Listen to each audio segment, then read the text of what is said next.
Ya, pengantin viral di Bogor masih menjadi perbincangan hangat di kalangan masyarakat. Bahkan saya sendiri adalah orang Bogor, tentu sangat kecewa dengan kabar ini. Ya, ini bisa jadi pembelajaran buat kita, tidak semuanya orang Bogor seperti itu ya guys. Di sini banyak sekali kalangan para netizen yang menyarankan agar Fahmi ini menempuh jalur hukum untuk memenjarakan mantannya Anggi, yaitu AL, Aryaman Lase asal Medan, yang dimana dia sudah membawa kabur istri orang. Ya, meskipun baru dinikahi 1 hari, tetapi ya yang dibawa kabur ya istri orang. Kalau misalnya ini terjadi kepada orang lain, mungkin orang itu sudah babak belur dihajar dan juga dipidana. Udah dihajar babak belur, dipidana pula. Di video kali ini juga kita akan menjelaskan mengenai, mungkin masyarakat bingung ya, sebenarnya Anggi ini kaburnya ke Jakarta, ke Medan, apakah ke Bandung? Karena ada 3 kota yang disebut dalam narasi di berita ini. Di video kali ini kita akan jelaskan runtutannya.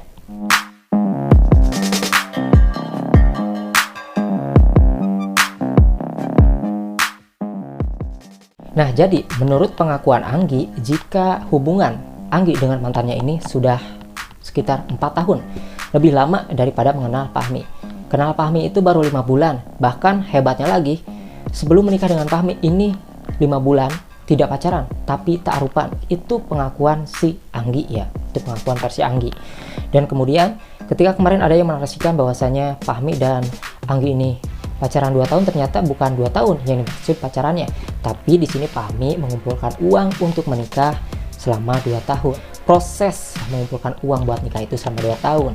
Nah, setelah 2 tahun itu uang terkumpul, siap untuk menikah, untuk ngehalalin anak orang, ya ketemulah dengan Anggi. Ta'arupan, tanya-tanya lah keseriusannya, dan ditanya keseriusannya juga ini tidak dipaksa ya, tidak ada paksaan sama sekali. Bahkan si Fahmi menanyakan kepada Anggi berkali-kali apakah dia yakin untuk menempuh hidup baru bersama Fahmi, dan ternyata dia yakin.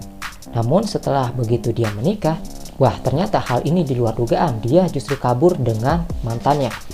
Nah, di sini sebenarnya jarak dari gang menunggu COD ayam geprek dengan rumah Fahmi itu sebenarnya dekat, hanya dijaraki dengan 2 rumah aja menurut pengakuan dari si Fahmi.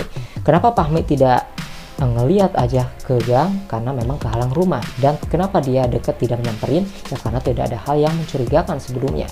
Nah, di sini kemudian ternyata si Anggi ini menyusul pacarnya yang berada di Jakarta. Sebenarnya si AL Aryaman Lase ini adalah orang Medan, tetapi dia kerja di Jakarta. Kenapa kok bisa kenal orang Jakarta nih si Anggi ini? Karena Anggi dan mantannya ini memang satu perusahaan kerjanya, di perusahaan ekspedisi di Jakarta. Itulah mengapa dia bisa saling mengenal. Ya otomatis walaupun udah nikah, misalnya si Anggi ini kerja lagi, ya tetap bertemu sama mantannya karena dia kerja di satu perusahaan ekspedisi di Jakarta. Jadi gitu guys ceritanya. Nah, setelah itu dia memutuskan ke Bandung. Setelah ke Bandung, dia memutuskan untuk ke Medan, ke orang tuanya si mantannya itu. Tetapi dikarenakan sudah kecium tuh kabarnya dan terlacak oleh polisi, maka mereka memutuskan untuk pulang deh. Setelah pulang, itu pun dijelaskan ya bahwa kemarin asumsi-asumsi dari kalangan para netizen yang menduga bahwa mereka ini dijodohkan itu pun ditepis ya. Tidak ada perjodohan sama sekali, ini murni kemauan si Anggi. Tetapi sepertinya ada motif memanfaatkan keadaan, ataupun si Anggi ini niat agar si mantannya ini buru-buru nikahin si Anggi lebih dulu agar tidak diambil orang lain. Tetapi ternyata akad itu jadi, sampai sah suami istri, si Anggi malah berubah pikiran dan mantannya tidak melakukan apapun, tidak memperjuangkan si Anggi.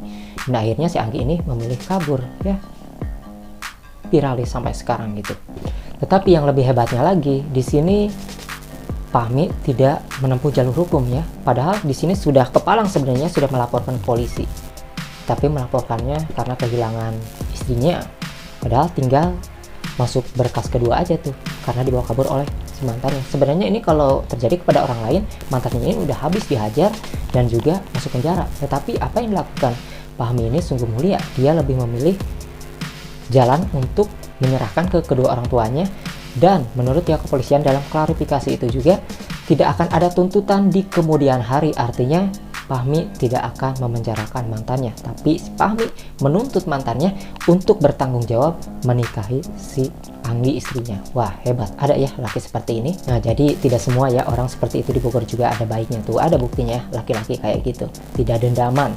Dan sekarang dia rezekinya lancar, jobnya di mana-mana, dan kita melihat juga kemarin berkonten sama Kang Deddy Mulyadi, kemudian ada juga beberapa acara podcast, acara TV, udah diundang tuh. eh, Fahmi ya. So apapun itu, bagaimana kira-kira reaksi kalian? Semoga Fahmi mendapatkan rezeki yang berlimpah atas kejadian ini. Tentunya hikmahnya itu yang lebih penting. Dan perlu diketahui, jika ada seseorang di suatu daerah yang mencemarkan nama baik daerahnya, tidak semua orang seperti itu ya. Dan ini kita bisa lihat ya, jangan lihat dari sisi Angginya aja, tapi lihat sisi Fahminya. Ada lelaki baik juga.